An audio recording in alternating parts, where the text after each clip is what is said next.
जय हिंद साथियों, आइए देखते हैं पत्र और पत्रिका, जो कि ट्रिक के माध्यम से हम इसको याद करेंगे। बहुत सिंपल तरीका से याद करेंगे, जो कि आप एक बार वीडियो देखेंगे तो आपको याद हो जाएगा। बहुत सिंपल है। देखिए, सबसे पहले हम देखेंगे पत्रिका में पहला है बंगाल गजट, जो कि जेम्स ऑगस्ट हिक्की ने संपादित किया था 1780 ईस्वी में। कलकत्ता से भारत का प्रथम समाचार पत्र था ये, जो कि किसमें था? अंग्रेजी में था। ठीक है, अंग्रेजी में था। बंगाल गजट, इसमें शब्द है बंगाल, मतलब बंगाली कह सकते हैं। बंगाली बंगाली क्या करते हैं? हुक्का देखे हैं साथियों, तो बंगाली जो होते हैं हुक्का पीते हैं। क्या पीते हैं? हुक्का। और साथ में लस्सी पीते हैं। क्या पीते हैं? लस्सी। क्या? लस्सी। लस्सी। ठीक है, तो लस्सी से हो जाएगा 80। ठीक है, लस्सी पीते हैं और साथ में क्या पीते हैं? हुक्का पीते हैं। हुक्का। ठीक है, तो हुक्का से हिक्की हम याद कर सकते हैं, आसान है। और 1780 में इसकी संपादित किया था, जो कि कलकत्ता से। ठीक है, ये भारत का प्रथम समाचार पत्र था। इम्पोर्टेंट है, क्वेश्चन पूछेगा कि भारत का प्रथम समाचार पत्र बंगाल गजट किसमें था? अंग्रेजी में था। ठीक है, अगला क्वेश्चन, मार्तंड, जो कि पंडित गुलकिशोर शुक्ला ने 30 मई 1826 में कलकत्ता से संपादित किया था, जो कि प्रथम हिंदी पत्र था। ठीक है, प्रथम हिंदी पत्र। क्वेश्चन पूछेगा यही वाला। ठीक है, तो कैसे इसको हम याद करेंगे? ये हिंदी में था। ठीक है, हिंदी का प्रथम है उदंत मार्तंड। उदंत, उदंत कौन करता है? किशोर जो बच्चे होते हैं, किशोर बच्चे होते हैं, क्या करते हैं? उदंत करते हैं। उदंत मार्तंड। ठीक है, तो उदंत करते हैं किशोर, जिसकी क्या, इसलिए क्या होती है? उनकी छवि खराब हो जाती है। क्या होती है? उनकी छवि खराब हो जाती है भैया। ठीक है, जब बच्चा उदंत करेगा तो छवि खराब होगी कि नहीं होगी? 18 साल का किशोर है, किस साल का? 18 साल का। उसकी छवि क्या हो गई है? खराब हो गई है। ठीक है, बैठा लेंगे, याद रहेगा, सिंपल है। 30 मई 1826 में। वेरी वेरी इंपॉर्टेंट है ये डेट। ठीक है, क्योंकि ये पूछता है, जो कि कलकत्ता से हुआ था, हिंदी का प्रथम पत्र है। 30 मई को पत्रिका दिवस मनाया जाता है इसीलिए। ठीक है, इंपॉर्टेंट है, याद रहेगा। बच्चा क्या किया? किशोर उदंत कर रहा था, उसकी छवि खराब हो जाएगी भाई। 26 से 26। ठीक है, 1800 सब में आएगा, खाली आपको पीछे वाला याद करना है, 1826। आगे है बंगदूत, जो कि राजा राम मोहन राय ने 1829 में कलकत्ता से संपादित किया था, जो कि 4 भाषाओं में थी। कौन कौन थी? बंगाली, हिंदी, अंग्रेजी, उर्दू। ठीक है, इन 4 भाषाओं में इसका संपादन किया था। स्क्रीनशॉट ले लीजिए, एक बार लेना है तो। आइए, इसके बाद हम देखेंगे कैसे इसको हम याद करेंगे। देखिए, यहाँ लिखा है बंगदूत। क्या लिखा है? दूत। दूत जो है, राजा ने, राजा शब्द है राजा, राजा ने क्या किया? दूत बनाया किसी को, बंग को। बंग, बंग मैंने दो आदमी दिख रहा है, कह सकते हैं राजा ने बंग दूत बनाया, मतलब दूत बनाया किसी को। तो बंग दूत किसका है? राजा से राजा राम मोहन राय, याद कर लेंगे, सिंपल है। जो कि 1829 में संपादित किया था, 1829 से। यहाँ लिखा है दोनों, मतलब कि दोनों को क्या बनाया था? दूत बनाया था, दूत। बंग दूत, बंग को, दो को, तो दोनों को दूत बना दिया। तो दोनों को दूत बनाया, तो 2 से 2 हो जाएगा, 9 से 9 हो जाएगा। 1829 में, जो कि कलकत्ता से हुआ था, 4 भाषाओं में था। इम्पोर्टेंट है, याद रहेगा, सिंपल है। दोनों को राजा ने दूत बना दिया। ठीक है, एक बार दोहराएंगे तो आपको याद हो जाएगा। ठीक है, सिंपल है। क्वेश्चन यह भी वाला पूछता है कि भारत का प्रथम समाचार पत्र कौन था? भारत का हिंदी पत्र कौन था? 4 भाषाओं में कौन सी पत्रिका छपी है? ठीक है, ये सब क्वेश्चन पूछता है साथियों। आगे है साथियों बनारस अखबार, जो कि शिव प्रसाद सितारे हिंद ने इसका संपादन किया था 1845 में। इसको हम कैसे याद करेंगे? यहाँ लिखा है बनारस। बनारस, बनारस क्या प्रसिद्ध है? भगवान शिव। ठीक है। जैसे बनारस का नाम सुनेंगे भगवान शिव का दिल में आएगा, दिमाग में, भगवान शिव, ठीक है।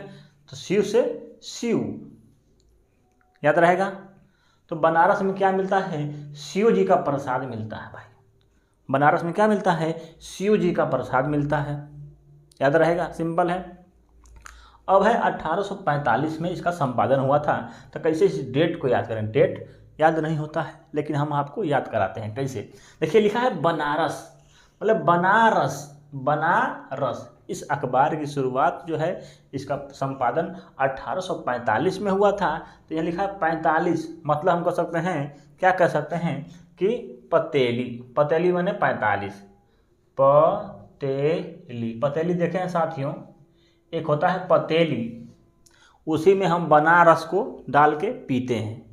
किसमें? पतेली में। ऐसा होता है पतेली, गांव में देखे होंगे, यही होता है पतेली से बोलते हैं, हमारे यहाँ तो बोलते हैं पतेली। तो इस पतेली में डाल के रस को, बनारस को पिएंगे, तो पतेली से हो जाएगा 45, पतेली से 45, याद रहेगा, सिंपल है। जो कि बनारस से हुआ था, बनारस अखबार का संपादन बनारस से हुआ था, या कह सकते हैं काशी से, ठीक है। जो कि प्रथम हिंदी समाचार पत्र था। क्या था? प्रथम हिंदी समाचार पत्र था। ये सब क्या था? पत्र था, लेकिन ये क्या है? प्रथम समाचार पत्र, ठीक है, याद रहेगा। बनारस अखबार लिखा है, अखबार, अखबार में क्या होता है? समाचार, ठीक है, समाचार, ठीक है, याद रहेगा, कोई दिक्कत नहीं है। आगे है समाचार सुधा वर्षण। क्या है? सुधा वर्षण, जो कि श्याम सुंदर ने संपादन किया है 1854 में। क्या है? 1854 में। यहाँ लिखा है श्याम सुंदर, क्या लिखा है? श्याम सुंदर। यहाँ लिखा है सुधा, सुधा वर्षण, मतलब एक तरह से श्याम और सुधा दोनों आपको मिल रहा है शब्द, ठीक है। मतलब कि सुंदर, सुशील आदमी के लिए श्याम कह सकते हैं, भगवान कृष्ण श्याम है, और ये सुधा, ठीक है, याद रहेगा, श्याम सुंदर, श्याम सुधा, ठीक है। तो श्याम सुधा क्यों है? क्योंकि वो क्या है? चून के बनाए गए हैं। कोई चून माने चौवन, चून के, ठीक है। तो चून से चून, वो इकलौते लोग हैं, मतलब बहुत ही सुंदर हैं, मतलब एक अजीब आदमी से अलग हैं, मतलब सब चून के बनाया गया है उनको, श्याम सुधा को, ठीक है, सुधा। तो चून से चौवन हम याद कर सकते हैं, याद रहेगा, चून से चौवन, जो कि कलकत्ता से हुआ था। प्रथम हिंदी दैनिक समाचार पत्र था। क्या था? प्रथम दैनिक, दैनिक पूछेगा तो आपका हो गया समाचार सुधा वर्षण, ठीक है, मतलब प्रत्येक दिन देने वाला समाचार पत्र था। ये सब साप्ताहिक थे। क्या थे? ये सप्ताह में मिलने वाले थे। ये जो है प्रथम दैनिक समाचार पत्र था, ठीक है। क्या नाम है? समाचार सुधा वर्षण, ठीक है, सुधा वर्षण, याद रहेगा, भूलेगा नहीं साथियों। ये इंपॉर्टेंट चीज़ है, इसको पढ़ना है, आपको याद करना है। ये भी क्वेश्चन पूछता है, क्या क्या पूछता है? किसने किया था, किस सन में किया था, कहाँ से हुआ था, कहाँ इंपॉर्टेंट है उसका पॉइंट, ठीक है, सब क्वेश्चन पूछता है यहाँ तक, ठीक है, बहुत ही इंपॉर्टेंट है। इनका डेट नहीं पूछा, नीचे वाला नहीं पूछता उतना, लेकिन पूछता है किसी किसी एग्जाम में, ठीक है। आगे प्रजाहितैषी, क्या है? प्रजाहितैषी, क्या है? प्रजाहितैषी राजा लक्ष्मण सिंह, इसके संपादन है राजा लक्ष्मण सिंह। लिखा है प्रजाहितैषी, मतलब प्रजा के हित में कार्य करने वाला। कौन? लक्ष्मण जी। भैया लक्ष्मण जी जो है प्रजा के हित में हमेशा काम किए, ठीक है, प्रजाहितैषी लक्ष्मण सिंह। लक्ष्मण जी सभी के हित में आशीर्वाद देते हैं, काम करते हैं।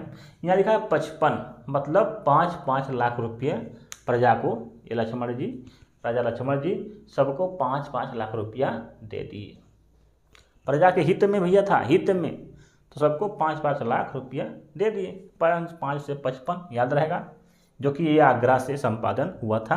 ये यूपी का है, तो यूपी इम्पोर्टेंट है। उत्तर प्रदेश पुलिस में क्वेश्चन पूछता है कि आगरा से कौन सी पत्रिका संपादन की गई थी? आगरा से प्रजाहितैषी, ठीक है। तो आगरा में प्रजा लोग जाते हैं, ठीक, घूमने। आगे है तत्वबोधिनी पत्रिका। क्या है? तत्वबोधनी पत्रिका जो कि गुलाब शंकर जी की है। किसकी? गुलाब शंकर की।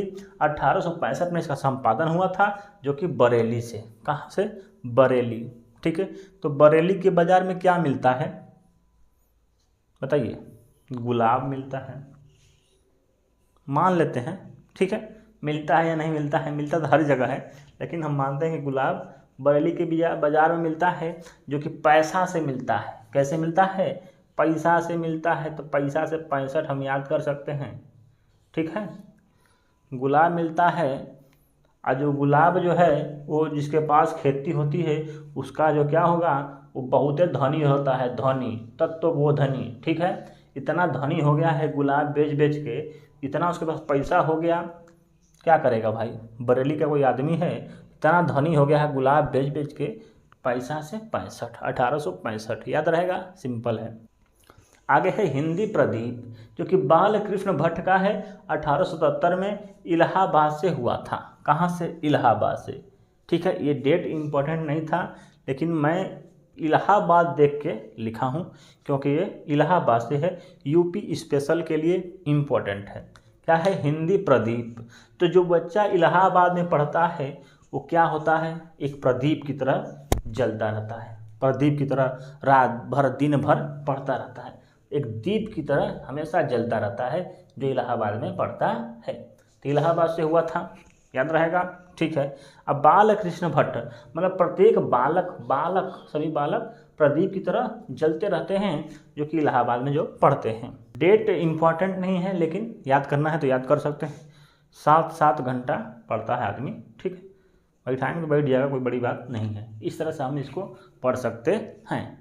बड़ा अच्छा वीडियो बनाया है साथियों, आप लोगों के लिए बहुत मेहनत किए हैं तब ये ट्रिक बनता है। ठीक है, तो वीडियो को लाइक ज़रूर करिएगा, चैनल को सब्सक्राइब कर लीजिएगा। आइए आगे देखते हैं, वो भी काफ़ी इम्पोर्टेंट है। सबसे पहला क्या है?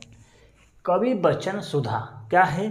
कवि बचन सुधा, हरिश्चंद्र मैगजीन और बाल बोधनी। ठीक है, जो कि हरिश्चंद्र का है। किसका है? हरिश्चंद्र का। और तीनों पत्रिका जो है बनारस से प्रकाशित हुई है। कहाँ से? बनारस से प्रकाशित हुई हैं ये तीनों पत्रिका। ठीक है, तो इसलिए बहुत ही इम्पोर्टेंट है, और हर बार आपके एग्जाम में पूछता है कि ये किसकी है। किसकी है? हरिश्चंद्र। फत्य राजा हरिश्चंद्र को नाम जानते ही हैं, तो उन्हीं से हम इसको डिनोट करेंगे। क्या है? कवि बचन सुधा, मतलब जो बचन है, बचन अपनी आवाज़, अपनी सुधा कैसी होनी चाहिए? सत्य होनी चाहिए। तो सत्य से फत्य हरिश्चंद्र कह सकते हैं, याद रहेगा। ठीक है, अगला है हरिश्चंद्र मैगजीन। तो इसमें हरि शब्द आ रहा है, हरिश्चंद्र, तो हरिश्चंद्र से हरिश्चंद्र की ये पत्रिका है। आगे है बाला बोधनी। बाला माने क्या होता है?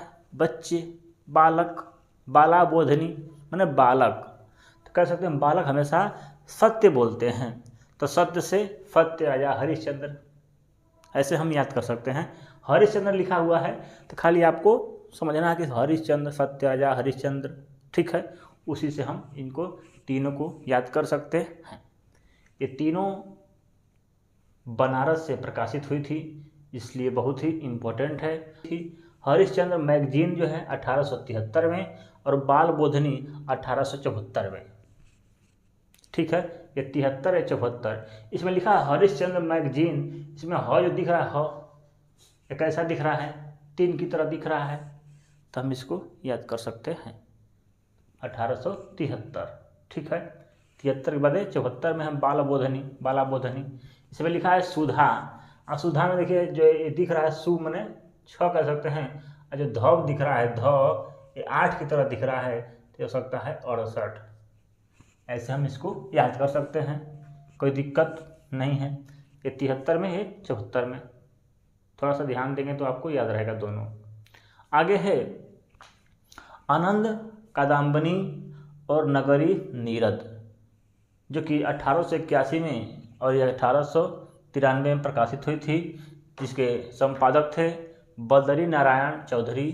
प्रेम इम्पोर्टेंट है, जो कि मिर्ज़ापुर से प्रकाशित हुई थी, इसलिए बहुत ही इम्पोर्टेंट है। एक क्वेश्चन पूछता रहता है दोनों। ठीक है, तो यहाँ लिखा है आनंद। क्या है? आनंद। और जब आनंद कब आता है? जब बदरी जैसा मौसम होता है, बदरी देखे हैं? गांव में जब बदरी होता है, हल्का हल्का बारिश वाला मौसम आता है, उससे पहले बदरी होता है, बदरी से बोलते हैं बदरी। तो बदरी में आनंद आता है, ठीक है। कहाँ पर? नगरी में, नगरों में, गाँव में, ठीक है। क्या आता है? आनंद आता है जब बदरी वाला मौसम होता है तो, ठीक है। लिखा है प्रेम घन, मतलब सब प्रेम में क्या होते हैं? लुप्त हो जाते हैं। घन में, घन माने बादल, ठीक है। प्रेम घन में क्या होते हैं? सब मजा आ जाता है भाई, ठीक है। बद्री नारायण चौधरी प्रेम घन, ठीक है, याद रहेगा, भूलेगा नहीं, ठीक है। आनंद कादम्बनी कब प्रकाशित हुई थी? 1881 में। तो आनंद क्यों आ रहा है यहाँ पर? देखिए क्या है, 1881 हो गया है, उल्टा हो गया है, तो आनंद आ रहा है भाई। थोड़ा सा इसको देखेंगे आपको डेट को, तो आपको लगेगा कि आनंद आ रहा है, आनंद आ रहा है। देखो आनंद आ रहा है कि नहीं? ये 1881 हो गया है, तो हम कह सकते हैं आनंद कादम्बनी 1881 में प्रकाशित हुई थी। सिंपल है, याद कर लेंगे, कोई दिक्कत नहीं है। आगे है नगरी नीरद, मतलब बादल। बादल में क्या करेगा? कोई तीर मार दिया है, तीर, तो तीर से 93। नगरी नीरद, गांव में, बादल में कोई तीर मार दिया है, इसलिए क्या हो गया? बदरी जैसा मौसम हो गया है, ठीक है। याद रहेगा, कोई दिक्कत किसी को, बच्चे को नहीं होनी चाहिए। आगे है सरस्वती। सरस्वती जो कि 1900 ईस्वी में महावीर प्रसाद द्विवेदी जी की ये पत्रिका है। लिखा है महावीर प्रसाद द्विवेदी। तो सरस्वती भगवान की जो पूजा करता है कोई, सरस्वती जी की, तो प्रसाद मिलेगा कि नहीं मिलेगा? प्रसाद, ठीक है। और सरस्वती जी की पूजा कौन करता है? कौन? द्विवेदी। द्विवेदी कोई कर रहा है, द्विवेदी, तो क्या देगा? प्रसाद देगा। लो भैया प्रसाद, सरस्वती जी की पूजा किए हैं लो, ठीक है। द्विवेदी थे। तो सरस्वती पत्रिका के संपादक महावीर प्रसाद द्विवेदी थे, जो कि इलाहाबाद से प्रकाशित हुई थी सरस्वती पत्रिका। इम्पोर्टेंट है ये भी, ठीक है। आगे है साथियों पत्रिका कर्मवीर, जो कि 1919 में माखनलाल चतुर्वेदी की पत्रिका है, जो कि जबलपुर से प्रकाशित हुई थी। यहाँ लिखा है माखनलाल चतुर्वेदी। माखन खाने वाला लाल कौन है? कृष्ण भगवान। तो कृष्ण भगवान कहाँ थे? कर्मवीर थे, ठीक है। ठीक है, क्या थे? कर्मवीर थे, कर्म का वीर, ठीक है। माखनलाल चतुर्वेदी, याद रहेगा, 1919 में दिया गया था। आगे है हिंदी नवजीवन, इम्पोर्टेंट है हिंदी नवजीवन, जो कि 1919, डेट भी इम्पोर्टेंट है। महात्मा गांधी की पत्रिका है, जो कि अहमदाबाद से प्रकाशित हुई थी। हिंदी नवजीवन, ठीक है, ये भी इम्पोर्टेंट है, जो कि हिंदी से हट के है साथियों, और यहाँ से क्वेश्चन एग्जाम में देखने को मिलता है, ठीक है। और ये बहुत ही इम्पोर्टेंट है, इनसे ज़्यादा ये इम्पोर्टेंट है। तो आइए देखते हैं क्या है केसरी। तो केसरी जो है बाल गंगाधर तिलक की है, जो कि 1881 में प्रकाशित हुई थी, ठीक है। 1881, ठीक है। तो यहाँ लिखा है बाल गंगाधर तिलक। तो केसरी कहाँ लगता है? माथे पे, बाल पे, तो कर सकते हैं बाल गंगाधर तिलक, याद रहेगा, ठीक है। जो कि तिलक भी लगता है यहीं पे, ठीक है, याद कर सकते हैं। आगे है मराठा, जो कि अंग्रेजी भाषा में है, यह भी बाल गंगाधर तिलक का ही है, भी बाल गंगाधर तिलक का है, जो कि अंग्रेजी में था, ठीक है, डेट इम्पोर्टेंट नहीं है। आगे है इंडिया। इंडिया भैया दादा भाई नौरोजी, किसका है? दादाजी का। इंडिया जो है हमारे दादाजी पूर्वज जो थे उन्हीं का भैया देन है, ठीक है। कह सकते हैं दादा भाई नौरोजी इंडिया के संपादक थे पत्रिका के। साथियों द लीडर, इस पत्रिका के संपादक हैं मदन मोहन मालवीय, ठीक है। मालवीय शब्द है मालवीय, यहाँ लिखा है द लीडर, मतलब लीडर। लीडर कौन होता है? आपकी ये मालवीय, याद कर सकते हैं, सबकी क्या होती है? लीडर होती है। तो मदन मोहन मालवीय हम याद कर सकते हैं, 1981 में संपादन हुआ था। आगे है महात्मा गांधी की हरिजन पत्रिका, वेरी वेरी मोस्ट इम्पॉर्टेंट है, 1933, ये सन इम्पोर्टेंट है, आपके एग्जाम में आता है। तो हरिजन में यहाँ लिखा है ह कैसे दिखता है? 3 की तरह दिख रहा है, तो हम कह सकते हैं 33। ह से 3 बना लेंगे, 3 तो 3 से 33, 1933 में संपादित की थी महात्मा गांधी जी ने। आगे है यंग इंडिया 1919, ठीक है। यंग इंडिया 1919, इसको 1919 यंग इंडिया हो गया। हिंदी नवजीवन 1919, दोनों डेट आप सिंपल है याद कर सकते हैं, कोई दिक्कत नहीं है। आगे है इंडियन ओपिनियन, जो कि 1903 में किया था इन्होंने, याद रहेगा, सिंपल है। आगे है गदर, लाला हरदयाल की है, किसकी है, लाला हरदयाल की है गदर। तो गदर देखे होंगे पिक्चर, उसमें लाल लाल खून निकलता है, ठीक है, मारने पर। गदर माने क्या होता है, गदर मचा देना, मतलब लाल लाल खून बहा देना, किसी से दया नहीं करना, हरदयाल, ठीक है। आगे है मूक नायक, कौन थे, BR अम्बेडकर, मूक नायक, इनकी पत्रिका है मूक नायक, ठीक है। तो यहाँ लिखा है मूक, मूक मूक मतलब कि बोलना नहीं, ठीक है। मूक मतलब हमेशा इनको दबा के रखा गया, कर सकते हैं, तो ये बोले नहीं, चुपचाप पटे रहें, ठीक है भैया, जाने दो जाने दो, तुम जो कर रहे हो करते रहो, जब हम शिक्षित हो जाएंगे पढ़ लिख के तब हम बोलेंगे, ठीक है। तो इन्होंने लिखा है मूक नायक, ठीक है। इस तरह से हम याद कर सकते हैं, बहुत ही इम्पोर्टेंट था। थैंक यू, देखने के लिए धन्यवाद साथियों, बहुत ही इम्पोर्टेंट है। इसका मैं लगभग 70 से 80% पत्र और पत्रिका इस वीडियो में मैं करा दिया हूँ, जो कि काफ़ी इम्पोर्टेंट था। कुछ बचे हैं, मैं नहीं कहता हूँ कि नहीं बचे हैं, बहुत बचे हैं, लेकिन उनको कराने के लिए समय हमारे पास नहीं है उतना, पेपर आपके आने वाले हैं, तो उनको कहेंगे तो हम वीडियो बना देंगे, कोई बड़ी बात नहीं है। और देखने के लिए बहुत धन्यवाद। वीडियो चाहिए तो कमेंट करिएगा। थैंक यू, धन्यवाद।